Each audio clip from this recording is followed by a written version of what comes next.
Aujourd'hui, on change un petit peu de registre. On va pas parler de framework ni de stratégie à déployer, mais on va parler d'un métier, de mon métier, et plus spécifiquement du poste de chargé, responsable comme marketing, car c'est probablement par là que vous aussi, vous commencerez. Si je fais cet épisode, c'est parce que j'ai des retours réguliers de personnes qui me demandent: Steph, je veux bosser dans le marketing ou la com, mais en fait, c'est quoi la réalité? Qu'est-ce qu'on fait dans ce métier? Ou encore récemment, ma fille veut faire des études de communication, qu'est-ce que t'en penses? Alors aujourd'hui, oui, le sujet, il s'adresse particulièrement aux étudiants, lycéens qui cherchent leur voie, tout comme aux personnes en reconversion qui veulent changer de cap. C'est une thématique qui compte vraiment beaucoup pour moi. Et honnêtement, ce qui me manquait quand j'ai commencé, c'est que quelqu'un me dise tout simplement la vérité. Pas un discours LinkedIn poli. Non, non, la vraie vie. Ça aurait pu m'éviter quelques désillusions. Ce que je vous propose aujourd'hui, c'est de déconstruire des clichés et de parler du quotidien d'un chargé de com ou de market en TPE, PME. Bonjour et bienvenue dans Market Steph, le podcast qui rend le marketing simple, concret et applicable à votre business, même si vous n'avez jamais mis les pieds dans une école de commerce. Partie 1, un poste, 1000 visages. La première chose à comprendre, c'est que le titre chargé de marketing ou responsable communication ne veut pas dire la même chose d'une entreprise à l'autre. En PME industrielle, par exemple, tu vas peut-être passer tes journées sur des fiches produits, des catalogues papier et des salons professionnels. Alors qu'en startup tech, ce sera plutôt du growth, hacking, des campagnes paid et du contenu digital. Dans une association, tu vas gérer les réseaux, les relations presse et les événements. C'est le même métier, mais les tâches sont différentes et les angles et besoins peuvent eux aussi énormément varier. En clair, le poste, il est ultra versatile.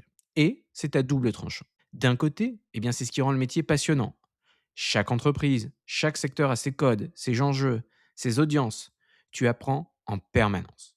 Mais de l'autre, ça veut dire qu'il n'a pas non plus une fiche de poste standard. Et quand tu es en entretien ou en reconversion, tu peux pas juste dire: ah oui, oui, j'ai fait ça là-bas, donc ça se transfère automatiquement ici. Non, il faut savoir s'adapter, et vite de préférence. Souvent, sans filet. Si tu fouilles un petit peu au niveau des expériences sur LinkedIn de tes contacts, tu verras que de nombreux communicants, marketeurs officient souvent un petit peu entre guillemets dans des niches, dans une branche bien définie, comme le sport ou le tourisme. Tout simplement parce que ça prend du temps de s'acculturer à un domaine et par conséquent d'en maîtriser les différentes subtilités. Partie 2, la polyvalence. Ton meilleur ami et ton pire ennemi. Parlons compétences. Parce que là, il y a un mythe à déconstruire. Le chargé de com ou marketing en TPE-PME n'est pas un spécialiste. C'est un généraliste qui touche un petit peu à tout.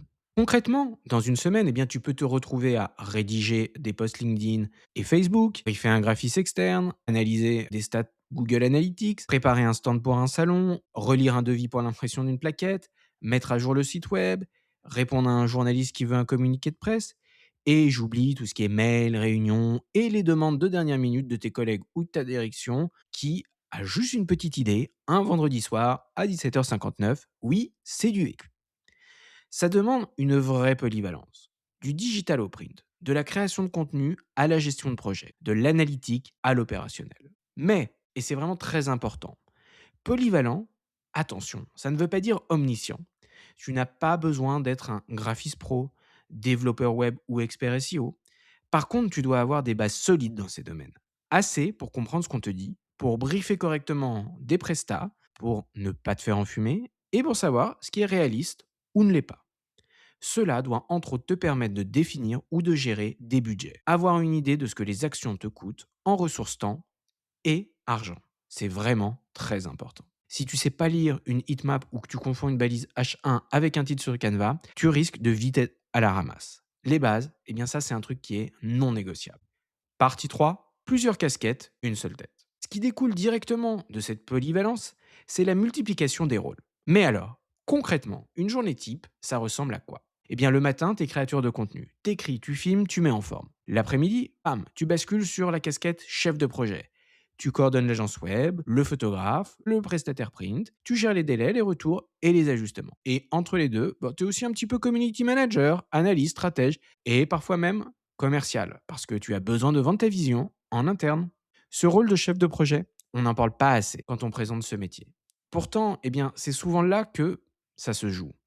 Car savoir gérer des prestataires externes, comprendre leurs contraintes, maintenir un cap créatif cohérent tout en respectant les délais et les budgets, c'est une compétence à part entière. Dans mes expériences professionnelles, j'ai pu croiser des profils qui sont très différents, mais qui étaient toujours en fait complémentaires. Tu vas avoir celui du stratège qui anticipe, pense, réfléchit, qui va côtoyer le profil plus technique qui lui optimisera les détails d'une campagne ad ou d'une campagne de mail. Le tout, c'est de connaître ses forces et ses faiblesses pour surtout ne pas gaspiller son temps. Savoir quand et quoi déléguer pour toujours rester efficace. Partie 4, incarner une marque, pas te raconter. Voilà quelque chose qu'on t'explique rarement avant d'entrer dans le métier et qui demande un vrai effort d'adaptation, au début du moins. Quand tu travailles pour une entreprise, tu ne parles plus en ton nom, tu incarnes une marque. Tu deviens le porte-voix d'une entité qui a ses propres valeurs, propres positionnements, son ton et ses audiences. Et ça, c'est pas toujours naturel. Surtout si tu as l'habitude de créer du contenu personnel ou si tu as une forte personnalité créative. Concrètement, tu peux trouver une idée géniale, un angle qui va être super original et devoir l'adapter, voire même mettre ton idée de côté, parce qu'elle ne correspond tout simplement pas au ton de la marque. Tu peux avoir envie d'être cash et direct, alors que l'entreprise a une communication plus institutionnelle. Ce travail d'effacement, pas de soi au sens créatif, mais plutôt de ton ego créatif, c'est quelque chose qu'on développe avec l'expérience. Au début, il faut savoir que c'est effectivement parfois frustrant. Mais avec le temps, tu apprends à trouver de la satisfaction dans le fait de faire parler une marque mieux qu'elle ne saurait elle-même le faire. Et c'est là que le métier devient vraiment intéressant. Partie 5, le défi humain. Être compris dans ce qu'on fait. On arrive à un sujet qui fâche, mais qui est bien réel. Le défi humain du métier. Parce que le marketing et la communication, c'est souvent mal compris en interne. Et c'est particulièrement visible en TPE et PME. C'est tout aussi vrai dans les plus grandes entreprises. Paradoxalement, les équipes qui vont être plus grandes et parfois il va y avoir moins d'interaction entre les services. Le commercial peut ne jamais rencontrer les équipes marketing. Alors oui, je sais que c'est un petit peu fou, mais ça aussi, je l'ai vécu. Tu as aussi des directions qui confondent le marketing et la publicité. Des commerciaux qui pensent que ton rôle, c'est de faire des beaux visuels sur les réseaux ou pour leur rendez-vous client. Des collègues qui te demandent de juste refaire le logo vite fait ou qui pensent que tu fais juste des posts sur les réseaux et que le reste du temps, tu ne fais que scroller dans le vide. Il y a souvent une incompréhension profonde sur ce que tu fais réellement, comme ton travail de fond, les analyses de marché, les audits de contenu, la stratégie de positionnement, la veille concurrentielle. Tout ça, ça a l'air un petit peu invisible. Ça prend du temps, ça ne se voit pas directement dans les résultats à court terme et ça peut donner l'impression, entre guillemets, de devoir justifier son rôle lors des réunions avec un dirigeant qui, lui, parfois, s'attend plus à des chiffres, tout bêtement comme lui rendrait un commercial lors de son reporting. La communication interne sur ta propre valeur ajoutée, c'est une compétence à développer et personne ne t'apprend ça à l'école. Alors, garde-le en tête quelque part. Tu verras, il se peut qu'un jour, ça te serve. Partie 6, comprendre les enjeux commerciaux. Un autre point qu'on sous-estime, le marketing sans lien avec le commerce, ça ne sert à rien. En PME, tu travailles souvent aux côtés d'une équipe commerciale, parfois un seul commercial, ou parfois encore directement avec le dirigeant qui fait les deux. Et pour que ton travail ait de l'impact, tu dois comprendre comment se vend le produit ou le service. Quelles sont les objections récurrentes des prospects? Quel est le cycle de vente? Quels sont les arguments qui font mouche sur le terrain? Sans ça, tu risques de produire des contenus qui peut-être seront beaux, mais qui ne convertiront pas. Tu lanceras peut-être des campagnes qui vont générer de la visibilité, mais sur lesquelles il y aura zéro lead qualifié. Le chargé de com ou de marketing qui comprend les enjeux commerciaux, c'est celui qui crée le plus de valeur. Et c'est aussi le profil qui a le plus de crédibilité en interne. Partie 7, la veille, ou comment rester dans le game. Le marketing évolue vite, très vite.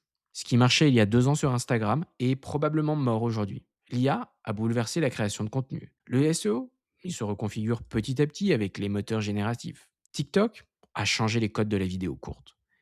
Et tout ça, ça ne s'arrête pas.